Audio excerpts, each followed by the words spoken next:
Hello, welcome back to From Soft Serve. We find ourselves in the kiln of the first flame as we are nearing the 1.0 release of the Dark Souls Re-Remastered mod. It's been a long journey. It used to be called the DSR Graphics Overhaul or whatever. It was originally going to be Visual Overhaul, but there's already like 2 of those, and I was like, ah, shit, okay, I gotta name it the Graphics Overhaul. But yeah, it's been a long road, hundreds and hundreds of hours. I checked my playtime for Dark Souls Remastered on Steam, and it's like 850 something hours. Most of those have been developing the mod, honestly, at this point, which is kind of crazy to think about. But yeah, we're nearing the 1.0. I think right now it's at 0.8, and that might speed up closer to 1.0. Like, really, the version numbers, I never had like a real idea behind what I was naming them or numbering them. I just was like, well, I know it's not 1.0, so I'm just going to slowly number them. But in the kiln, I had to fix some bugs. I hadn't been back to the kiln for about a month or two. And for those who don't know, the kiln of the First Flame actually shares a draw param with Northern Undead Asylum. M18 is the draw param they share.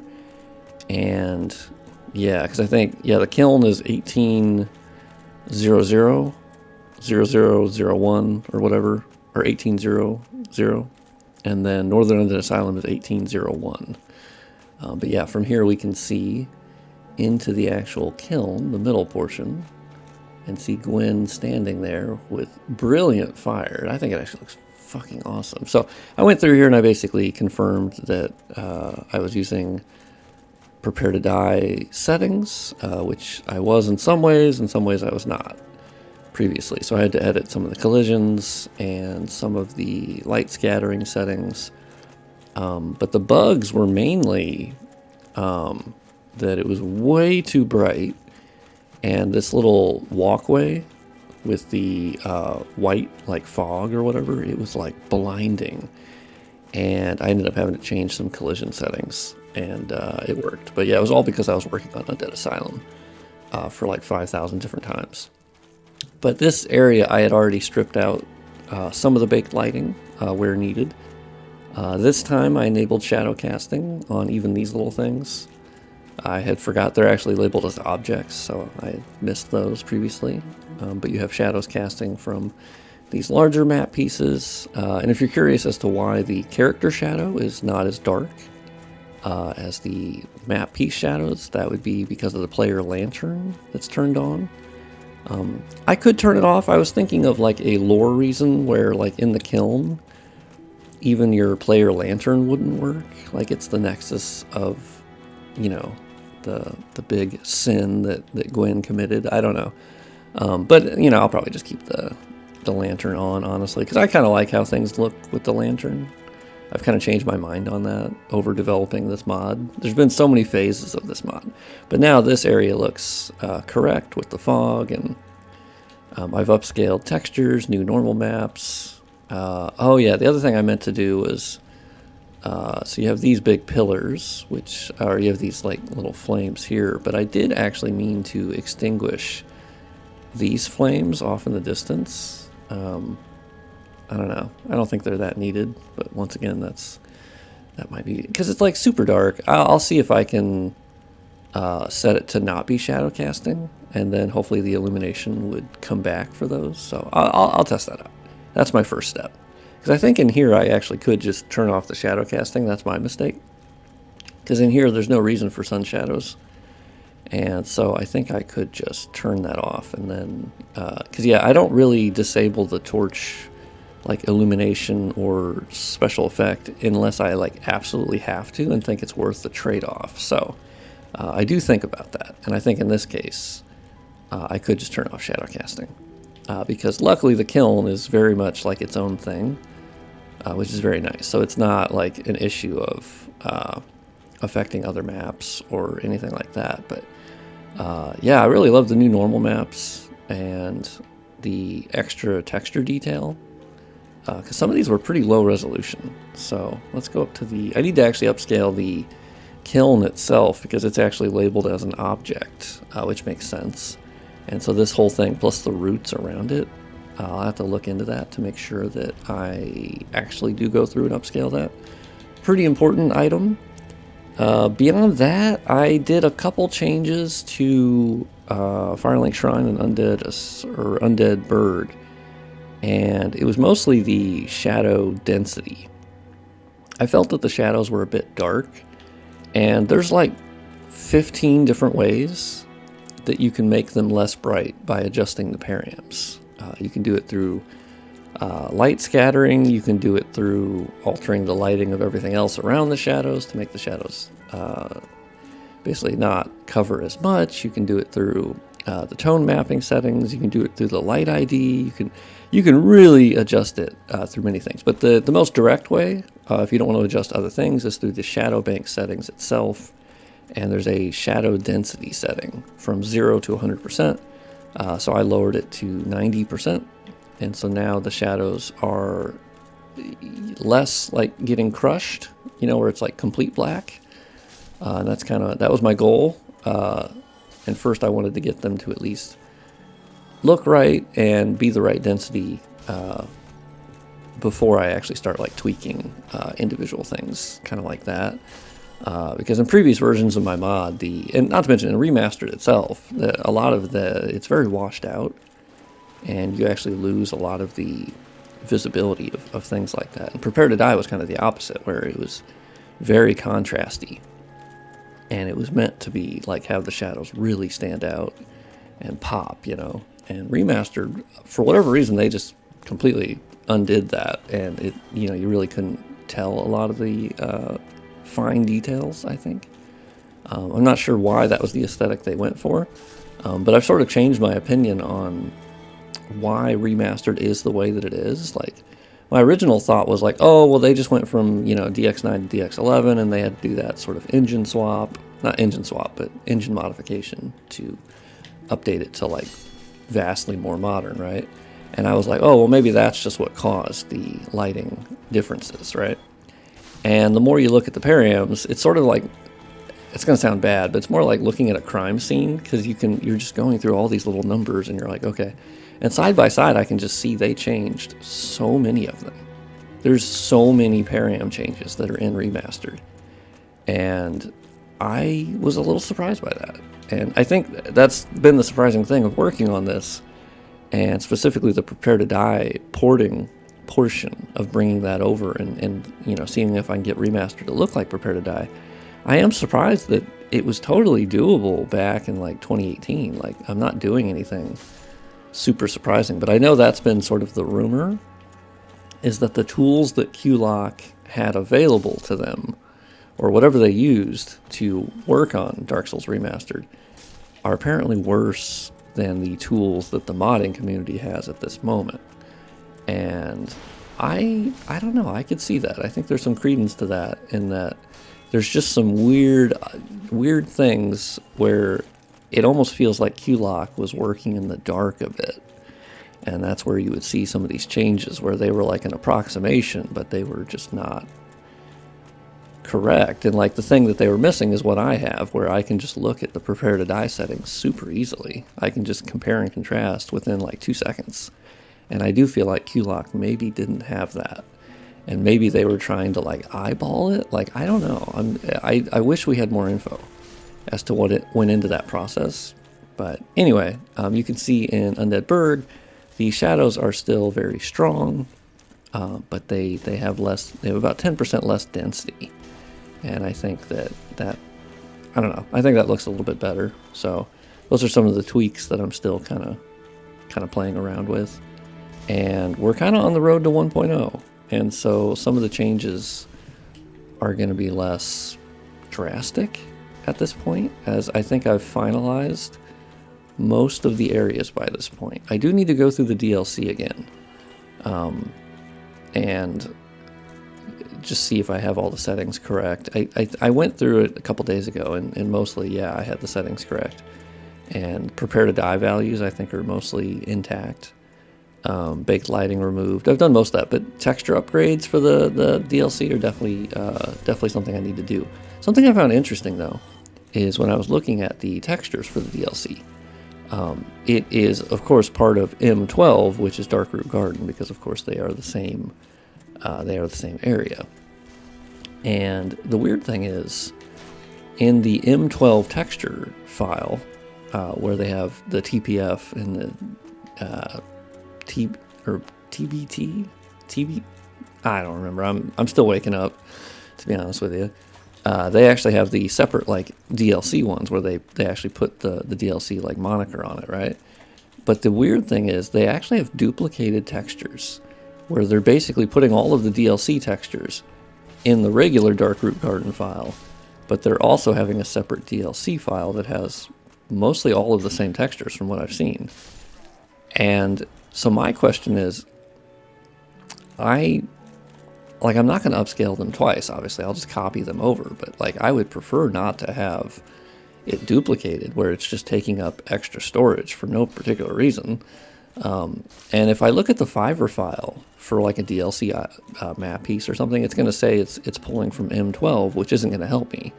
It's not going to tell me which thing it's actually pulling from, I don't think.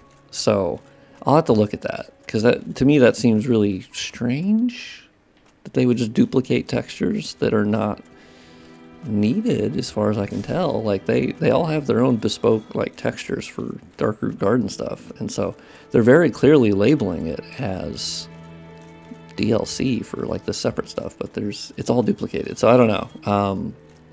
I can't tell if that was just an oversight, because I don't think Prepare to Die has that issue.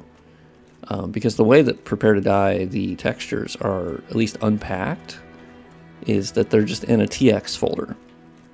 And they're all just individually in the TX folder. Remastered, they have the TPF, like actual files that they're compressed into, seemingly, where there's like 0, 1, 2, and 3. Those are your TPF files for each map. So M10, M11, M12. Oh, there's some UV mapping I gotta fix. Oh, shit. And so the problem is you don't really know which one it's pulling from. The 0, the 1, the 2, or the 3, which is fine, because I don't think it matters. But it matters when I'm curious as to what DLC, if they're pulling from the DLC folder, if they're pulling from the regular Darkroot Garden textures. I don't know. So, because they're both like M12. So that's some really inside baseball boring shit, but I thought I would talk about it, because I don't think there's anyone else in the universe that's going to give a shit about that. But anyway, yeah, so this is a ramble video, small updates, nothing major, and that's kind of what you can expect in the future. Is I don't think anything's going to be major, but really now it's bug fixing and just finalizing some areas, and like some of the smaller textures I missed, like tables or barrels. Like there's certain things I hadn't touched just yet, and I can kind of go through and touch up some of those and just slowly kind of do that, because I think one of my favorite thing is like texture upscaling. I really enjoy it because my lizard brain is so happy with it, because I love seeing the side-by-side improvement. Like I think nothing makes me happier than that. It's just, there's something always been weird with my brain where I love to see like a linear improvement in anything, realistically. How well something is organized, how fast something goes, or how efficiently something can be done. And so it's really cool to see a texture just get upscaled, but faithfully. I think that's my favorite thing. Is I'm glad I decided to do texture upscaling for this mod, because I can 100% ensure that they're faithful upscales. There have been items that I just simply don't upscale because it upscales weird, or it doesn't really look any better, or it degrades too much. So there have been instances where I just don't do it. And then I think the other thing I've been happy with is I have control over a lot of textures will be 512 by 512, and I upscale it to 1024 by 1024, where I think other texture packs, when they do it more like in bulk, will just go, oh, we're going to go 4 times on everything. And a lot of the times that isn't necessary. And I think that wastes video RAM, And I just think sometimes, a lot of times, going 4x, like the chance of it degrading the texture or making it look not much like what it originally did, or can be far away from that in some cases. Like, you know, that's where doing it bulk, I just don't think is good. So here I've done it literally one by one, unless, in case anyone's curious, I've literally done one by one for every single texture I've upscaled, and opening it in like 3 different programs, and then saving it, and then repacking it, and then, so that's kind of why it's taken as long as it has. The other thing I had to do is finish the armor. Like the Black Knight armor here is upscaled in new normal maps, and I've learned quite a bit with doing that. And the giant armor has new normal maps and upscales, and so I want to finish the armor as well. Weapons are definitely on the table. I definitely will be doing those. I've really only done the sword here, but I would like to do all of the weapons, because I think those are actually a lot easier to upscale, because there's literally just one version of them. And the armor has like 2 versions for male and female, right? And sometimes they have certain parts that fit for both, so they don't have to make separate versions, but they commonly have both. And then they have like an NPC version, and then they have like the player version. And so there's more upscales you have to do. But I really like upscaling armor, because the surface detail that's on the Giant's armor, I think, looks really fucking awesome. And so I'm just really happy with where everything's at. But that's kind of what's left in the last 0.2 that needs to be done before we hit 1.0. I'm not expecting all bugs to be squashed, of course, but I would like it to get to a stable place and be kind of finalized. And then beyond that, I can do small updates to fix small things that come up, because I know that's going to happen. But I do want to say thank you for everyone being so supportive, like, on this journey. It's really cool, and I'm glad I've been able to share it and had, you know, people be interested and give feedback, and because, you know, it wouldn't be possible without that. I think the videos have been so helpful to me, and a lot of it is almost like a journaling session for me, because I can sort of talk out loud my thoughts, and it kind of helps me ideate, I think is the word. But really, it's also for finding bugs, because making the videos makes me run through the areas I've worked on and get a different viewpoint of it. And having to actually show what I've done makes me remember what I've done and if something's wrong. And so, yeah, it's just been super helpful. And I appreciate everyone watching and liking and sharing. It means a lot. And I will say I don't respond to comments as often as I used to. I've been pretty bad about that, so I do apologize. I kind of get in my hole of, like, modding hole, and I just I'm more responsive on Twitter or Discord, if I'm honest. So if you want to join the Discord and kind of hang out and chat and have any sort of constructive criticism or bug findings, you can post them on there. I find there's actually a separate channel just for this mod. I find that to help my focus. The YouTube comments just aren't as convenient to look at, I think. I heart some and I do respond to some, but there's some I don't end up reading, more or less. Which does remind me, I had a comment on my VOD. I posted the second VOD from my stream, finally. I thought I did and I totally forgot, but there's a link in the description to my VOD channel, and episode 2's on there. Another 3-hour stream that I had of my Prepare to Die mod. But I had someone post on there that, because in that stream I was talking about how apparently the community used to be a lot more, like, misogynistic and shitty, and I think we were talking about how, like, it's not like that as much anymore. I joined in 2020, so I missed kind of the dark ages of the Dark Souls community, right? But there's someone who commented, and they were like, oh yeah, well, most of the community still is, and I'm glad that they are. And I had to comment, like, did I read your comment wrong? Like, maybe they typed it wrong, right? Like, benefit of the doubt, I was like, are you saying you're happy it's misogynistic? And they responded back that they were like, yeah, I'm glad that I can still have, my community be present somewhere, you know, for people like me. And so, of course, I deleted their comments. I blocked them from ever viewing my 2 channels ever again. Because for me, I'm like, nope. Yeah, you're not welcome here. So yeah, shout out to anyone else who agrees with that. I'm not for you, and from soft serve in general, nah, you're not welcome here if you think that. I'm here to get more people to play Souls games and sort of share the passion that I have for the franchise. And if you're going to be one of the gatekeeping, racist, transphobe, sexist, xenophobe in any way, like, fuck off. You can fuck off. So just throwing that out there. Yeah, no, don't like that. Not in my community. Not like it's a big community or anything, but as long as I have any control over it, nah, no thanks.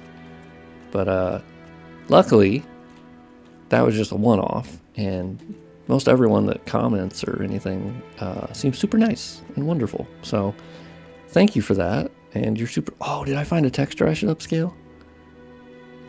Yeah, that looks pretty nasty. Actually, the pillar doesn't look that great either, but I know I've upscaled that. I think it just was super low res to begin with. But anyway, yeah, I got off topic. So thank you for watching, and I hope you enjoyed this video. And yeah, look forward to more kind of like small updates, you know. I probably will ramble even more, but yeah, join the Discord. I do have a Patreon if you want ad-free versions of these ramble sessions and awful content.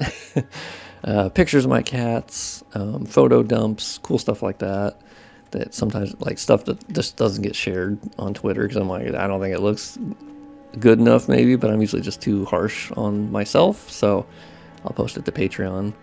And Google Drive links to the mods, since this mod's ballooned up to like 5 gigabytes now, mostly because of textures.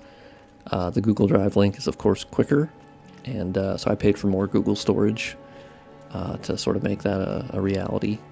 Yeah, so if you want to, cool beans, link in the description. And yeah, I'll see you on the next video, and I hope you're grossly incandescent right now. And if you're not, I hope you'll be grossly incandescent at some point very soon.